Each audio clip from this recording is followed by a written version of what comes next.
Hello everyone, welcome back to crack competition. आज हम आपके लिए लेके आ गए हैं एक बहुत ही शानदार बेहतरीन टॉपिक जो आपको शायद ही किसी ने इतने अच्छे तरीके से पढ़ाया होगा। आप सबको पता है यूपी पुलिस कांस्टेबल की बहुत सारी वैकेंसी आई है, 60,000 से भी ज़्यादा। साथ में हमारा 1 महीने के अंदर अंदर ही उसका पेपर है। एसएससी जीडी का पेपर है, बहुत बड़ी एसएससी जीडी की भी 26,000 भर्ती हैं। साथ में हमारी अभी यूपी एसआई एएसआई खुफिया विभाग में भी भर्ती निकली है, उसमें भी हमारी हिंदी आएगी। साथ में हमारे 1 महीने के अंदर अंदर ही सीटेट का भी पेपर है, उसमें भी हिंदी आती है। और यूपीएसआई की अभी 4,000 वैकेंसी आने भी वाली है। तो देखो हिंदी कितना इम्पोर्टेंट है। उसमें भी हिंदी में भी अगर हम इम्पोर्टेंट बात करें तो सबसे इम्पोर्टेंट टॉपिक हो जाता है हिंदी भाषा और बोलियां, जो कि उत्तर प्रदेश में 5 से 6 प्रश्न यहाँ से पूछे ही जाते हैं। अगर आपने पिछली बार पेपर दिया होगा या पिछले वर्षों के आपने पेपर देखे होंगे तो आपको इस बात का अंदाजा होगा कि ये जो चैप्टर होता है अपने आप में कितना ज़्यादा बड़ा चैप्टर होता है। तो आज हम जानने से पहले पहले कुछ बातें देखेंगे कितनी इम्पोर्टेंट हो जाती है। तो ये जो हिंदी शब्द है ये किस भाषा का शब्द है, अगर आपको नहीं पता है तो कहीं पे आप शॉर्ट नोट्स बना लेंगे ताकि रिवीजन में आपके काम आए। तो हिंदी भाषा जो है ये फारसी भाषा का शब्द है। फारसी भाषा का शब्द है, यानी हिंदी जो शब्द है वो कौन सी भाषा का है, फारसी भाषा का है। ये बात सबको समझ आ गई होगी। इसके साथ साथ हमें कुछ चीज़ें जो बहुत ही कॉमन सेंस वाली चीज़ें होती हैं वो जाननी बहुत ज़रूरी होती हैं, क्योंकि वो ही हमारे पेपर में पूछ ली जाती है। जैसे कि राष्ट्रीय हिंदी दिवस, राष्ट्रीय हिंदी दिवस कब आता है, हिंदी दिवस। अगर आपको पता है तो कमेंट करके बताइए जल्दी से, हिंदी दिवस। और वीडियो को ज़्यादा से ज़्यादा शेयर कीजिए प्लीज़, ताकि हमारा चैनल भी मोनेटाइज हो जाए और हम लाइव क्लास ले सकें, ताकि आपके मैं डाउट भी साथ के साथ क्लियर कर सकूं। राष्ट्रीय हिंदी दिवस तो कब आता है, 14 सितंबर। 14 सितंबर, 14 सितंबर को क्या मनाया जाता है, राष्ट्रीय हिंदी दिवस। लेकिन ये तो बच्चे रट लेते हैं इसको तो, लेकिन पूछा क्या जाता है, पूछा जाता है अंतरराष्ट्रीय हिंदी दिवस। अंतरराष्ट्रीय हिंदी दिवस भी होता है, कुछ बच्चों को तो यही नहीं पता होगा। जी हाँ, अंतरराष्ट्रीय हिंदी दिवस भी होता है। हिंदी सिर्फ इंडिया में, सिर्फ भारत में थोड़ी ना बोली जाती है। हिंदी तो बहुत सारे अलग अलग देशों में भी बोली जाती है, जैसे कि नेपाल में भी बोली जाती है, पाकिस्तान में भी बोली जाती है, बांग्लादेश में भी बोली जाती है, फिजी में भी बोली जाती है। बहुत सारे ऐसे देश हैं जहाँ पे कि हिंदी बोली जाती है। ठीक है, तो अंतर्राष्ट्रीय हिंदी दिवस कब आता है, तो ये आता है 10 जनवरी को। हालांकि हिंदी की क्लास है, चलो ठीक है हिंदी में ही लिख देती हूँ, फिर बोलोगे हिंदी पढ़ा रही है मैम और लिख रही है इंग्लिश में। जनवरी, ठीक है, 10 जनवरी को आता है। इसके बाद एक और प्रश्न पूछा जाता है जो अब लेटेस्ट पूछा जाएगा, आपके पेपर में भी वो जरूर आएगा, जो कि क्या पूछा जाता है, अंतरराष्ट्रीय अंतरराष्ट्रीय मातृभाषा दिवस। मातृभाषा दिवस, भाषा दिवस। ठीक है, ये बताएं कब आता है। तो देखो क्या ये हिंदी में ही पूछा जा सकता है, नहीं, ये जीके में भी पूछा जा सकता है। क्यों, क्योंकि मातृभाषा को इंग्लिश में बोलते हैं मदर टंग। मदर टंग तो किसी की इंग्लिश भी हो सकती है, किसी की संस्कृत भी हो सकती है। ठीक है, तो अंतर्राष्ट्रीय मातृभाषा दिवस ये कब आता है, तो ये आता है जी 21 फरवरी को। फिर से इंग्लिश में लिखने की आदत पड़ गई है, 21 फरवरी, ठीक है, 21 फरवरी को आता है। तो ये तीनों चीजें आपको क्लियर हो गई होंगी। हिंदी जो शब्द है वो फारसी भाषा का शब्द है। राष्ट्रीय हिंदी दिवस 14 सितंबर को मनाया जाता है। अंतर्राष्ट्रीय हिंदी दिवस 10 जनवरी को मनाया जाता है। अंतर्राष्ट्रीय मातृभाषा दिवस 21 फरवरी को मनाया जाता है। अच्छा, अब मेरा आपसे एक सवाल है, सब उसका कमेंट का आंसर देंगे, जिसको आंसर, जो आंसर नहीं देगा ना वो अपना लॉस कर रहा है। देखो अगर टीचर हमसे कोई प्रश्न पूछता है ना, हमें उसका उत्तर जरूर देना चाहिए। हमें ये नहीं सोचना चाहिए अरे कमेंट मैम पढ़ेंगी या नहीं पढ़ेंगी। मैं सबके कमेंट पढ़ती हूँ। आप मुझे ये बताइए, हिंदी जो है हमारी राष्ट्रीय भाषा है कि राज्य भाषा है, हिंदी हमारी राजभाषा है कि राष्ट्रीय भाषा है। आपने बहुत लोगों से सुना होगा हिंदी हमारी राष्ट्रीय भाषा है और महात्मा गांधी हमारे राष्ट्रीय पिता हैं, जबकि ये दोनों ही स्टेटमेंट क्या हैं, दोनों ही स्टेटमेंट ये गलत है। ना ही तो हिंदी हमारी राष्ट्रीय भाषा है और ना ही तो महात्मा गांधी हमारे राष्ट्रपिता हैं। ये बस हम मानते हैं दिल से। हिंदी राष्ट्रीय भाषा बन जाती लेकिन हिंदी को राष्ट्रीय भाषा बनने नहीं दिया। किसने नहीं बनने दिया, क्यों नहीं बनने दिया, इन्हीं प्रश्नों का तो उत्तर आज हम पढ़ेंगे। ठीक है, इन्हीं प्रश्नों का आज हम उत्तर खोजेंगे, क्यों हिंदी राष्ट्रीय भाषा नहीं बन पाई, सिर्फ राजभाषा ही बन के रह गई। तो ये चीजें सबको क्लियर हुई, क्लियर हो गई होंगी। अब हम चलते हैं एक और दूसरा कंफ्यूजिंग टॉपिक, जो ये होता है कि हिंदी का विकास उद्गम कैसे हुआ, उसका सीक्वेंस क्या है। ठीक है, वो हिंदी का विकास कैसे, मतलब हिंदी की जननी कौन है, हिंदी की माता किसको बोला जाता है। तो हिंदी की जननी, हिंदी की नहीं, आधे से ज़्यादा जो भाषाएं हैं ये संस्कृत से ही निकली हैं। ठीक है, तो ज़्यादातर भाषाओं की जो जननी यानी माता है वो संस्कृत होती है। तो संस्कृत से जन्म होके क्या सिर्फ एकदम से हिंदी बन गई, नहीं। तो इसका सही क्रम क्या होता है हम वो सीखेंगे। इसके लिए हम पहले इसको रख कर देते हैं। और आपको वीडियो कैसी लगी आपको ज़रूर बताना है। अच्छी नहीं लगी तो ये भी बताना है कि मैम अच्छी नहीं लगी या फिर ये कमी थी। ठीक है, क्योंकि आप लोग फीडबैक दोगे, आप लोग कमी बताओगे, तभी हमें कमी पता चलती है। ठीक है, तो इसका जो सही क्रम होता है वो क्या होता है, संस्कृत, संस्कृत सबसे पहले संस्कृत आई। तो संस्कृत क्या हुई, हिंदी की जननी यानी कि माता। माता हमें जन्म देती है, तो जिसने इस हिंदी को जन्म दिया वही तो हिंदी की माता हुई। संस्कृत, संस्कृत के बाद क्या आता है, संस्कृत के बाद आता है पाली, पाली के बाद आता है प्राकृत, प्राकृत के बाद क्या आता है अपभ्रंश, अपभ्रंश, अपभ्रंश। यही चीज नहीं रुकती है, अपभ्रंश के बाद भी कुछ आता है। अपभ्रंश के बाद आता है अवहट्ट, अवहट्ट के बाद हिंदी आती है। देखो हिंदी को हिंदी बनने में कितना कितना सारे क्रमों से गुजरना पड़ा तब जाके हिंदी बनती है। ठीक है, तो इसका कभी कभी क्या आ जाता है, हमने पिछले पेपरों में भी देखा होगा कि इसका ना सही क्रम लगाने के लिए आ जाता है। ऐसे दे देते हैं संस्कृत, प्राकृत, पाली, अपभ्रंश, अवहट्ट। किसी में अवहट्ट देते नहीं हैं, किसी में पाली को पहले कर, प्राकृत को पहले कर देते हैं, किसी में अवहट्ट देते नहीं, किसी में अवहट्ट को पहले कर देते हैं। ऐसे तो सही सीक्वेंस क्या होगा ये, अब कोई भी गलत करके नहीं आएगा।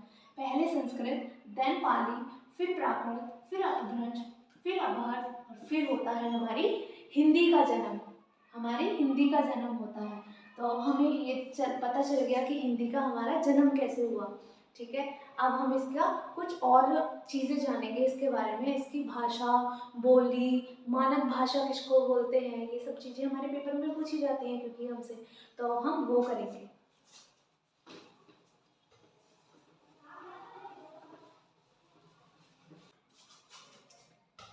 तो अब हम देखेंगे मानक भाषा क्या होती है, मानक भाषा किसको कहते हैं, कितने प्रकार होते हैं उसके, कितने वर्ग होते हैं। ठीक है, यहाँ पे लिखेंगे मानक भाषा, मानक भाषा। मैं बड़ा बड़ा इसलिए लिख रही हूँ ताकि आपको अच्छे से समझ आ जाए, क्योंकि अभी हमारे पास स्मार्ट बोर्ड नहीं है। मानक भाषा, देखो मानक भाषा होता क्या है, लिखने से पहले समझेंगे और दिमाग में अच्छी तरह से बिठाएंगे। ठीक है, मानक भाषा होता है हिंदी का एक परिनिष्ठ रूप। ठीक है, परिनिष्ठ रूप मतलब जो मान्य हो, जो मान्य हो, जो सब लोग मानते हो, जो हमारा समाज मानता हो, जो हमारे वैज्ञानिक तरीके मानते हो, जो समाज के शिक्षक वर्ग द्वारा मान्य हो, शिक्षक वर्ग यानी पढ़े लिखे लोगों के द्वारा मान्य हो। जैसे कि हम नॉर्मल भाषा में बोल देते हैं ओए तू इधर आ, ए चल उधर, ये होती है हमारी, जो हम अपनी भाषा में बोल देते हैं। पर क्या ये मानकता है, नहीं, ये मानक हिंदी नहीं है। मानक हिंदी में अगर हम बोलेंगे तो क्या बोलेंगे, इधर आओ, उधर जाओ। ठीक है, ये होता है मानक रूप जो समाज में मान्य होता है। ठीक है, तो मानक हिंदी कौन, मानक भाषा कौन सी होती है, जो भाषा, जो भाषा सामाजिक रूप से, सामाजिक रूप से मान्य होती है, यानी माना जाता है, मान्य होती है,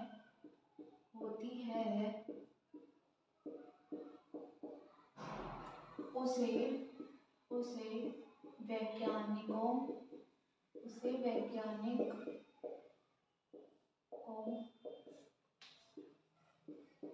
शिक्षक वर्गों व साहित्यों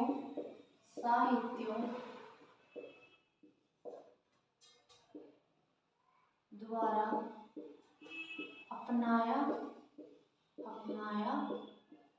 जाता है। तो क्या सिर्फ शिक्षकों, साहित्यों इसके लिए होती है? नहीं, इसका मतलब ये है कि ये एक ऐसा भाषा का रूप होता है जो इतना अच्छा, इतना मान्य होता है, इतना शिष्ट होता है कि इसको साहित्य में भी यूज़ कर सकते हैं हम, इसका प्रयोग वैज्ञानिक दृष्टि से भी इसका प्रयोग कर सकते हैं, और हम नॉर्मली भी इसका प्रयोग करते हैं। तो एक होता है ना, हम बोलते हैं आपको फॉर्मल रहना है यहाँ पे, या जैसे फॉर्मल रहना है, यानी कि जैसे हम रहते हैं ऑफिस में इंटरव्यू के टाइम पे, ठीक है, ये होता है फॉर्मल एक तरीका। इनफॉर्मल होते हैं हम घर पे हम होते हैं इनफॉर्मल, मतलब किसी से कुछ भी कह दिया, कुछ भी कर लिया, ठीक है। तो मानक रूप होता है फॉर्मल तरीका, एक तरीके से जहाँ पे हम गालियों का प्रयोग नहीं कर सकते, जहाँ पे हम कुछ ऐसे शब्दों का यूज़ नहीं कर सकते हैं जो किसी को हर्ट कर जाए, तो उसको बोलते हैं मानक भाषा। और कोई इतनी बड़ी इसकी परिभाषा नहीं है मानक भाषा, बस वो है जो माननीय है, सामाजिक रूप से माननीय है, कि आपको तमीज़ से बात करनी है, आप कह के बोलना है, ये भाषा का रूप जो है इसको ही हम मानक भाषा कहते हैं, ठीक है। और मानक भाषा के कितने रूप हैं? मानक भाषा के 3 रूप हैं, यहाँ पे लिख देते हैं। मानक भाषा के 3 रूप, ठीक है। अब 3 रूप कौन कौन से होते हैं? पहला होता है बोली। एक बोली होती है, जब वो बोली जो है काफ़ी सारे क्षेत्र में फैल जाती है, तब वो क्या बनती है? तब वो बन जाती है भाषा। लेकिन क्या मैं ये बोल सकती हूँ सबकी भाषा शिष्ट होती है? नहीं। आपने देखा होगा कुछ लोगों की भाषा ही ऐसी होती है, ऐसा लगता है कि वो गाली दे रहे हैं, ठीक है। मैं किसी पर्टिकुलर नाम नहीं लेना चाहती हूँ जगह का, लेकिन आपको भी पता होगा कुछ जगह पे ऐसी खड़ी बोली, मतलब इस तरीके से बोलते हैं, ऐसा लगता है कि यार ये तो डांट ही रहे हैं हर टाइम, ठीक है। तो तीसरा क्या आता है? मानक भाषा। तीसरा रूप ही मानक भाषा होता है, यानी पहले एक बोली होती है, कुछ शब्दों का प्रयोग, जब वो क्षेत्र में फैल जाती है, ज़्यादा क्षेत्र में, तो उसको बोलते हैं भाषा, ठीक है। और जब वो भाषा शिष्ट रूप ले लेती है, समाज स्वीकार कर लेता है उस भाषा को, उसको बोलते हैं मानक भाषा। तो ये तीनों चीज़ें आपको समझ आ गई। मानक भाषा किसको कहते हैं वो आपको समझ आ गया, क्योंकि आपको समझ आना ही मेरी उपलब्धि होगी कि हाँ मैंने कुछ समझाया, आपके पेपर में आया और आप करके आए, तो उससे ज़्यादा एक टीचर के लिए कोई कुछ खुशी की बात नहीं होती है, ठीक है। अगर आपको ये लिखना है तो आप लिख सकते हैं, वीडियो पॉज करके भी लिख सकते हैं, आप स्लो करके भी लिख सकते हैं, या फिर एक बार आप पढ़ने के बाद दोबारा देख के भी लिख सकते हैं, ठीक है। तो अब हम इसको रफ करते हैं। अब हम एक एक करके इसके तीनों रूपों को पढ़ेंगे, क्योंकि तीनों से ही हमारे पेपर में प्रश्न पूछे जाते हैं। बोली से भी पूछे जाते हैं, भाषा से भी, मानक भाषा से भी। और उत्तर प्रदेश में तो ये जो टॉपिक है, यहाँ 4 से 5 प्रश्न जरूर बनते हैं। छत्तीसगढ़ी कहाँ की बोली है, पश्चिमी हिंदी का पार्ट का प्रकार कौन सा है, अवधि कौन सी भाषा में क्षेत्र में बोली जाती है, बहुत ज़्यादा डीप पूछा जाता है। लेकिन आज हम इतने सरल तरीके से उसको पढ़ लेंगे कि आप कभी नहीं भूल पाओगे, और आपको ऐसा कंटेंट कहीं और स्मार्ट बोर्ड पे भी नहीं मिलेगा।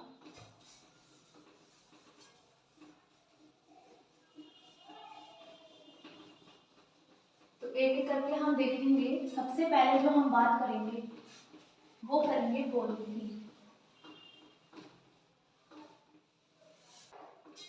सबसे पहले बात हम करते हैं बोली। बोली क्या होता है? अगर आपको पता है तो आप भी बता सकते हैं कमेंट में। बोली, ठीक है, पहला है बोली। अब हम ज़्यादा चिट्ठा नहीं लिखेंगे, समझेंगे इसे। बोली जो होती है कुछ कुछ क्षेत्र में बोली जाती है, क्षेत्र में बोली जाती है, बोली जाती है। यानी कि अगर हम एक शब्द में बोले तो क्या बोल सकते हैं? बोली का क्षेत्र कैसा होता है? सीमित क्षेत्र, सीमित क्षेत्र, ठीक है। दूसरा क्या बोल सकते हैं? सीमित। अगर कुछ ही क्षेत्र में बोली जाती है तो ऑब्वियस सी बात है उसमें ज़्यादा जो है शब्द भंडार भी नहीं होगा। सीमित, सीमित शब्द भंडार, शब्द भंडार, ठीक है। ज़्यादा शब्दों का भी उसमें नहीं होगा क्योंकि छोटे से क्षेत्र में बोले जाती है। सीमित शब्द भंडार। तीसरा क्या आ जाता है? इसमें कोई साहित्य नहीं लिखा जाता, कोई साहित्य नहीं लिखा जाता, नहीं लिखा जाता, लिखा जाता। क्यों नहीं लिखा जाता? अभी हमने यही तो बात करी थी, क्योंकि ये मानक रूप इसको अभी नहीं मिला है। अभी ये बोली है एक छोटे से क्षेत्र में बोले जाने वाली, इसलिए इसका सीमित क्षेत्र होता है, कम क्षेत्र में बोली जाती है। सीमित ही इसमें शब्द होते हैं और इसमें कोई साहित्य भी नहीं लिखा जाता। तो आपसे प्रश्न कैसे बनता है? सबसे पहले आपसे प्रश्न ऐसे बनता है कि जो हिंदी है उसके कितने रूप होते हैं, मतलब मानक हिंदी के। तो बोली 3 रूप हो गए, ठीक है। उसके बाद बोला जाता है इन तीनों में से किसमें साहित्य नहीं लिखा जाता। तो कौन किसमें साहित्य नहीं लिखा जाता है? बोली में साहित्य नहीं लिखा जाता है। ये बात सबको समझ आ गई? सबको समझ आ गई तो इसी बात पे वीडियो को जल्दी से। अब हम दूसरा प्रकार पढ़ेंगे और हाँ, इसका कोई व्याकरण भी नहीं होता है क्योंकि शब्द भंडार भी बहुत कम है। अब हम दूसरा रूप पढ़ेंगे जो कि होता है भाषा। जल्दी से लिख लीजिए भाषा।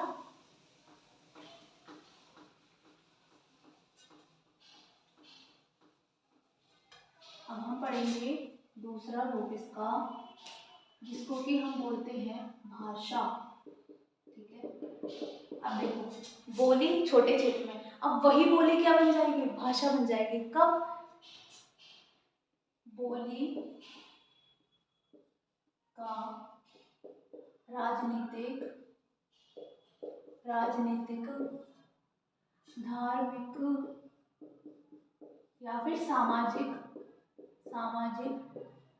तरीके से विस्तार हो जाता है। विस्तार होकर ही भाषा बनती है। समझ आया सबको?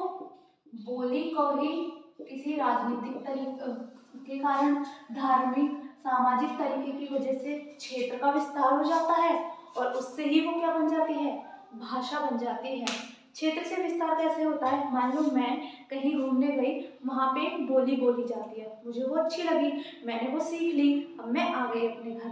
अब मैं अपने घर पे उसका प्रयोग कर रही हूँ तो मेरे घर में भी सब उस बोली को बोलने लग गए। अब हमारे घर में कुछ रिश्तेदार आए, उनको भी हमने वही बोली में बोला तो वो भी बोलने लगे, अब वो जहाँ जाएंगे वो भी ऐसे। तो ऐसे कर करके बोली क्या कर रही है? अपना जो क्षेत्र है उसको विस्तार कर रही है, ठीक है। और दूसरा इसमें पॉइंट क्या होता है? यह लिखित रूप ले लेती है, लिखित रूप ले लेती है। जो भाषा होती है वो फिर लिखित रूप, बोली तो बोली जाती है बस, लेकिन जब वो भाषा बन जाती है तो वो लिखी भी जा सकती है, लिखित रूप भी ले लेती है। और इसमें एक और पॉइंट क्या आता है? इसका प्रयोग कहाँ होने लगता है? इसका प्रयोग शिक्षा,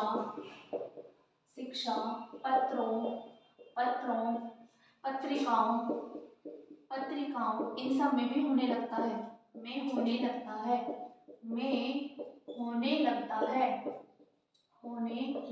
है। जल्दी से बताओ कि आपको मजा आया या नहीं मजा आया पढ़ के? कितने आसानी तरीके से हमने सीख लिया। बोली होती है जो एक सीमित क्षेत्र में बोली जाती है, ना उसका कोई व्याकरण होता है ना उसका कुछ होता है, वो सिर्फ बोली जाती है। जब बोली का क्षेत्र व्यापक हो जाता है, बोली और क्षेत्रों में भी फैल जाती है, तब वो क्या बन जाती है? भाषा। भाषा लिखित रूप भी ले लेती है, साथ ही साथ उसका शिक्षा पत्र पत्रिकाओं में भी प्रयोग होने लगता है ना आसान। तो हमारा प्रश्न हमसे कैसे पूछा जाएगा? एक प्रश्न तो ऐसे बन सकता है कि जब बोली का विस्तार हो जाता है तो वो क्या बन जाती है? तो क्या बन जाती है? भाषा बन जाती है। या फिर आपसे ये पूछा जा सकता है कि भाषा किससे मिलकर बनती है, किसका क्षेत्र सीमित होता है जब भाषा बनती है? तो आपका क्या उत्तर होगा? बोली का क्षेत्र जब सीमित होता है तो हमारी भाषा बनती है। ठीक है, तो अगर आपको अच्छा लगा तो जल्दी से कमेंट करके लिखिए, मैम बहुत अच्छा पढ़ा रही हूँ। ठीक है, मैं सुनना चाहती हूँ ये आपसे। अब हम इसका तीसरा रूप पढ़ेंगे जो कि हमारा मानक रूप है।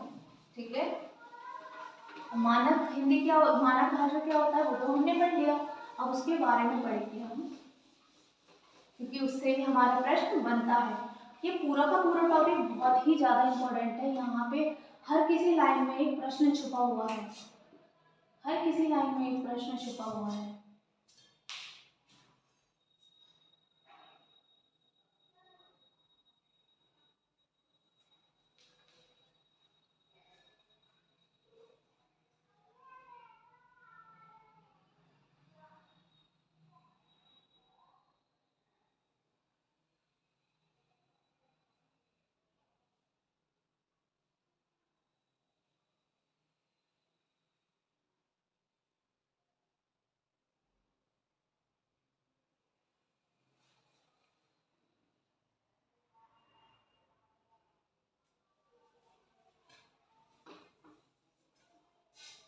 अब तीसरा हम पढ़ेंगे मानक हिंदी। ठीक है, मानक हिंदी।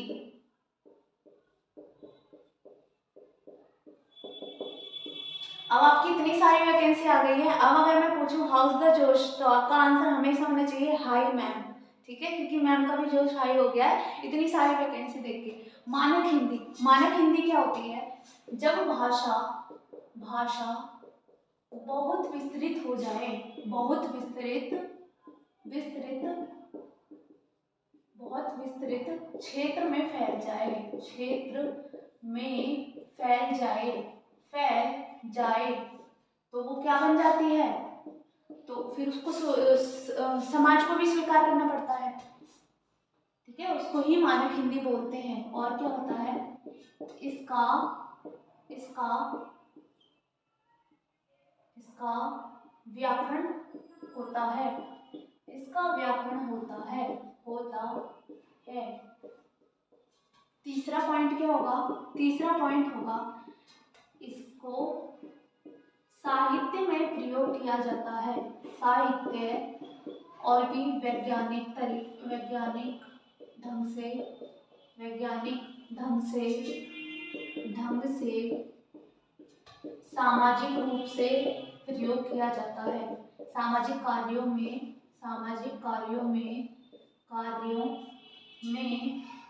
प्रयोग किया जाता है, किया जाता है। जैसे कि अब आप मान लो आपके घर में ना कथा होती है, तो आप क्या बोलते हो? ए पंडित इधर आ, चल कथा कर दे, ऐसे बोलते हो? नहीं, क्योंकि वो तो आपके मे बी कोई कुछ इलाके ऐसे होंगे जहाँ पे ऐसे भी बोला जाता होगा, क्योंकि वो उनकी बोली है। लेकिन अगर हम मानक भाषा की बात करते हैं तो यहाँ पे हम जो है वो शुद्ध शब्दों का ही प्रयोग करते हैं, शिष्ट शब्दों का ही प्रयोग करते हैं। ठीक है, इसलिए हमेशा बोलते हैं पंडित जी आइए, बैठिए, खाना खाइए। ठीक है, ऐसे बोलते हैं। लेकिन मानक हिंदी के बारे में तो हमने सब अच्छी अच्छी बातें पढ़ी, लेकिन इसका एक बहुत ही जो है इसकी एक बहुत ही बड़ी कमी होती है। ठीक है, वो कमी क्या होती है वो मैं आपको बताती हूँ। तो आपसे एक नंबर का प्रश्न पूछ लिया जाता है मानक हिंदी की, मानक भाषा की कमी क्या होती है, तो ये आपको पता होना चाहिए। ठीक है,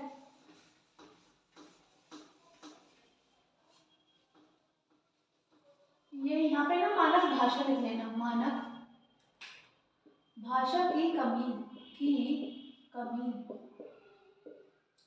इसकी कमी क्या होती है? देखो, जब बोली थी तो उसका क्षेत्र विस्तृत हुआ तो वो भाषा बन गई, भाषा का और क्षेत्र विस्तृत हुआ तो वो क्या बन गई? मानक भाषा। तो अब क्या उसका क्षेत्र विस्तृत होता है? नहीं, तो इसकी सबसे बड़ी कमी क्या है, यहाँ भाषा में स्थायित्व आ जाता है, स्थायित्व आ जाता है यानी, ठीक है, इसका मतलब क्या हुआ, अब जो उसका क्षेत्र है वो विस्तृत होना बंद कर देता है, परमानेंसी आ जाती है, स्थायित्व आ जाता है, क्योंकि वो मानक रूप तो ले चुकी है, अब बढ़ के क्या बनेगी, ठीक है। तो ये इसकी सबसे बड़ी कमी होती है। अब आप मुझे बताइए, आज हमने पढ़ा हिंदी जो शब्द है ये फारसी भाषा का शब्द है। हिंदी जो दिवस होता है, राष्ट्रीय हिंदी दिवस, वो मनाया जाता है 14 सितंबर को। अंतर्राष्ट्रीय हिंदी दिवस मनाया जाता है 10 जनवरी को। वहीं अंतर्राष्ट्रीय मातृभाषा दिवस मनाया जाता है 21 फरवरी को। हमने पढ़ा कि जो हमारी हिंदी है उसका जो क्रम होता है सही वो क्या होता है। हिंदी की जो जननी है वो संस्कृत है, संस्कृत, पाली, प्राकृत, अपभ्रंश, अवहट और फिर आती है हमारी हिंदी। हिंदी में हम पढ़ते हैं मानक जो भाषा होती है वो क्या होती है, मानक भाषा होती है समाज का स्वीकृत जो स्वीकार्य जो रूप होता है उसको हम मानक भाषा बोलते हैं। 3 रूप होते हैं इसके, कौन कौन से जल्दी से बताइए। पहला रूप क्या होता है, बोली। जब बोली का क्षेत्र विस्तृत हो जाता है तो वो भाषा बन जाती है, जब भाषा विस्तृत हो जाती है तो वो मानक भाषा बन जाती है। मानक भाषा की कमी यह होती है कि उसकी जो गति है वो अब रुक जाती है, ठीक है, जो अब उसका क्षेत्र है वो विस्तृत होना रुक जाता है। तो आज आपको आज की क्लास कैसी लगी वो बताना आप, और क्या आप इसका चाहते हो मैं इसको कंटिन्यू करूं, हिंदी साहित्य को कंटिन्यू करूं। अगर आप चाहते हो मैं हिंदी साहित्य को कंटिन्यू करूं तो आप कमेंट करके बताना, मैं कल इससे आगे का लेके आऊँगी पार्ट, क्योंकि आपके रिस्पॉन्स से ही पता चलेगा कि आपको पढ़ना है हिंदी साहित्य या नहीं पढ़ना है, ठीक है। तो आज की वीडियो को हम यहीं ख़त्म करते हैं। प्लीज़ वीडियो को ज़रूर देखना, लाइक करना, शेयर तो ज़रूर करना और कमेंट भी करना, मैं आपका कमेंट का इंतज़ार करूँगी। ओके, आज की क्लास को यहीं ख़त्म करते हैं। Thank you.